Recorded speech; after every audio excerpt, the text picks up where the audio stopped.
This is my 1985 contractor table saw that I picked up off Gumtree for $150. As you can see, it's a little bit rough around the edges. The tabletop's rusted, and it sounds like there's a bearing dead somewhere. On top of that, it vibrates all over the place. The drive belt looks as though it's about to fall apart, and I'm sure that's not helping with the vibration problems.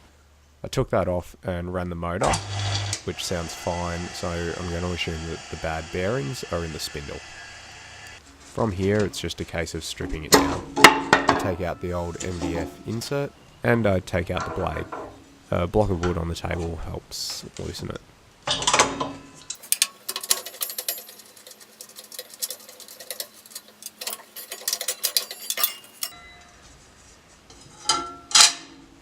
Then I remove the power cord so that I can take the motor off, obviously making sure that the cord's not plugged in before I touch the wires.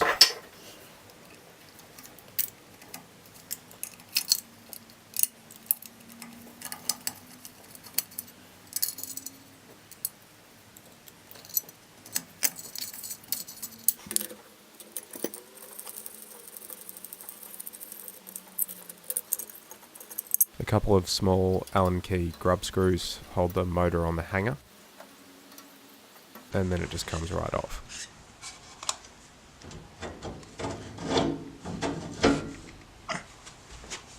There's a bolt going into the table on each of the four corners of the frame.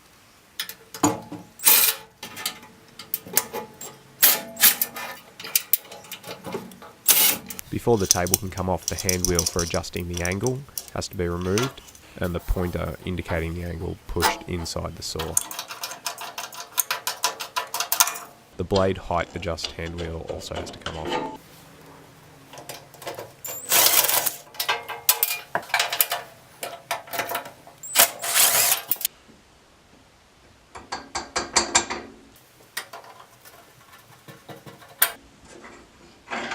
From there, the table can be lifted off the frame.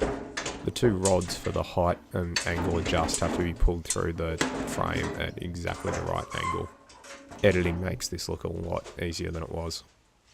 With it on the bench, you can really hear how bad the bearings are.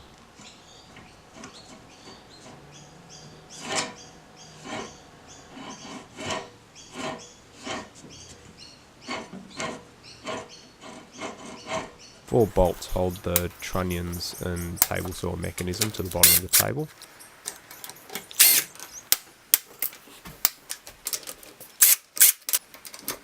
Then I undo the set screw on the pulley and give it a little tug to see if it'll come off easily, which it doesn't. So I use a bearing puller, which works quite easily. There's a nut recessed underneath the pulley which holds the bearings together. Unfortunately, I don't have an offset spanner the correct size, so I'm stuck using vice grips. They didn't damage anything though.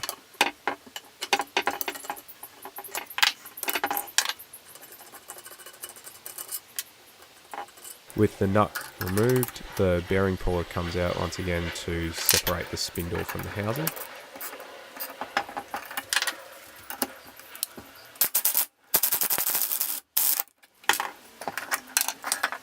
And then I use the hydraulic press to get the bearing off the spindle. Sorry about my hand in the way, I'm always a bit nervous on the press.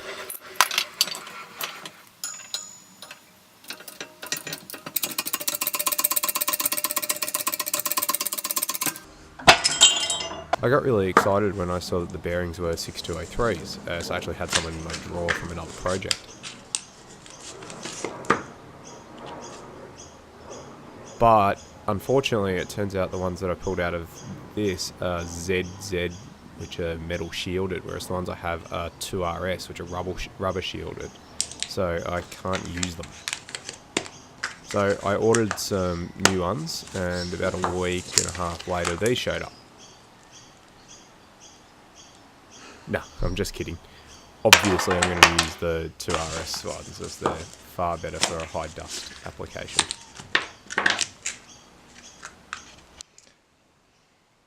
I get an appropriate spacer which fits exactly on the inner race of the bearing but slides loosely on the spindle shaft.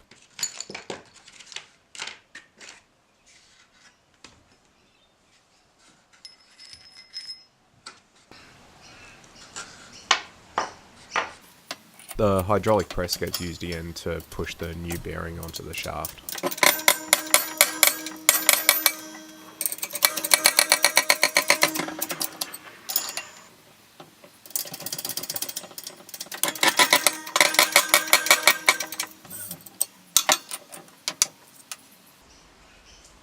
To get the other bearing out that's still in the housing, I just used a brass rod and a persuader.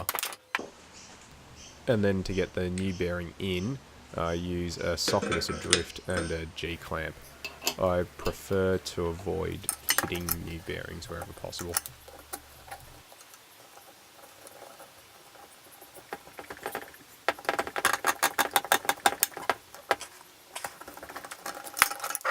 The spindle goes back into the housing, once again using the hydraulic press. You can see the setup here.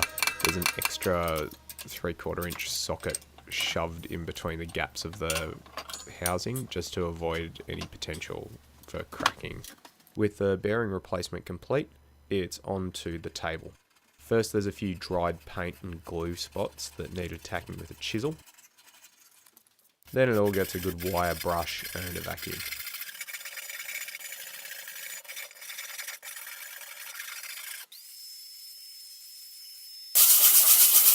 And then it's sanding. Lots and lots of sanding. At this point, really just sit back and enjoy the sanding montage. I think I started with 120 grit and moved up to 300 dry sanding, cleaning off with the shop vac in between each pass.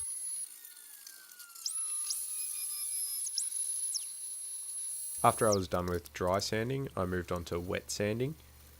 I used some motor oil for the 400 grit and then cleaned that off with some degreaser. And then for the higher 6 and 800 grits, I actually used degreaser as a lubricant, which seemed to work really nicely.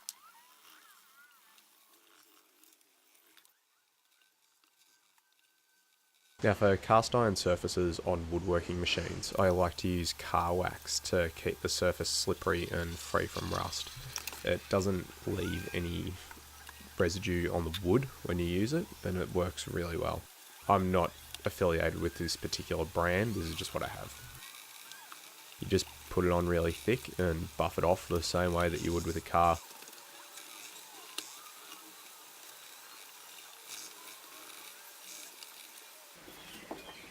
Now that that's done, it can all go back together.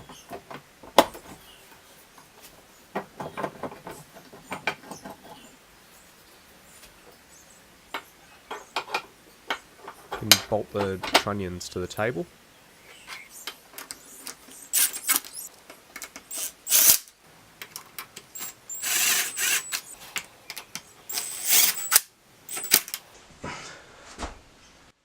And then I can put the table on the frame.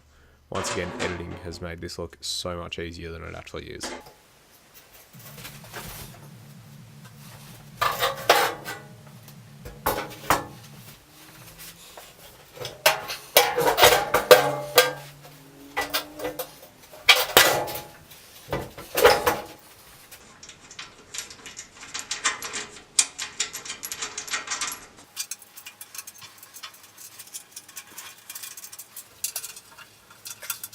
Reinstall the 4 bolts. I didn't forget to tighten the one in the back right corner, I just lost the footage.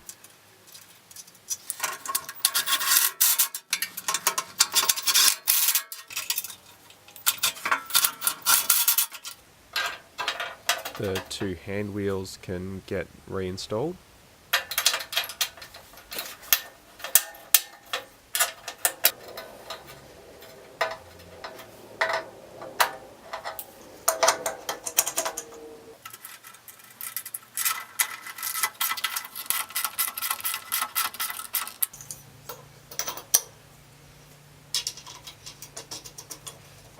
And I can replace that horrible belt. This is an automotive one with a ribbed inner. Hopefully that'll minimise the vibrations as it clamps and unclamps over the pulleys. The old blade had some chipped teeth, so I bought this pack of 3. I don't think they're very good, but they're certainly better than what was on it.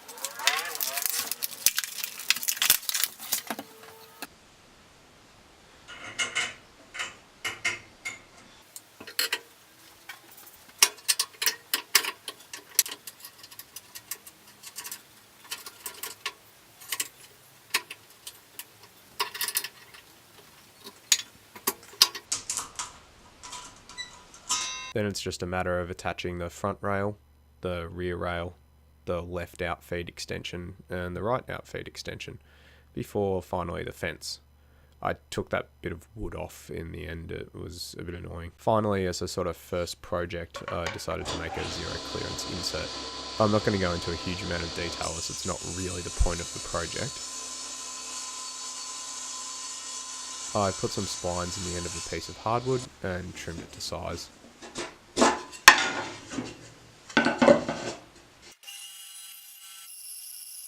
I cut the corners around on the bandsaw and then I drilled a hole in it so that I can get it out.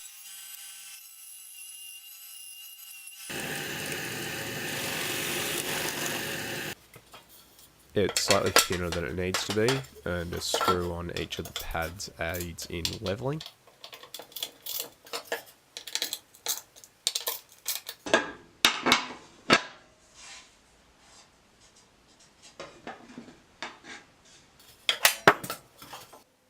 And a hole drilled in the end of the insert for a pin stops it bouncing out.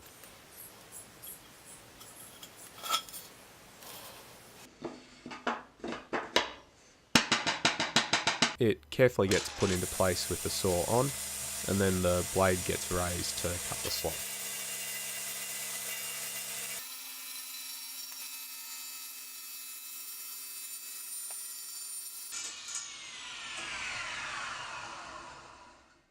And that's it. I've gone from this to this. It's not perfect, but it is usable, and that was the idea. Thanks for watching.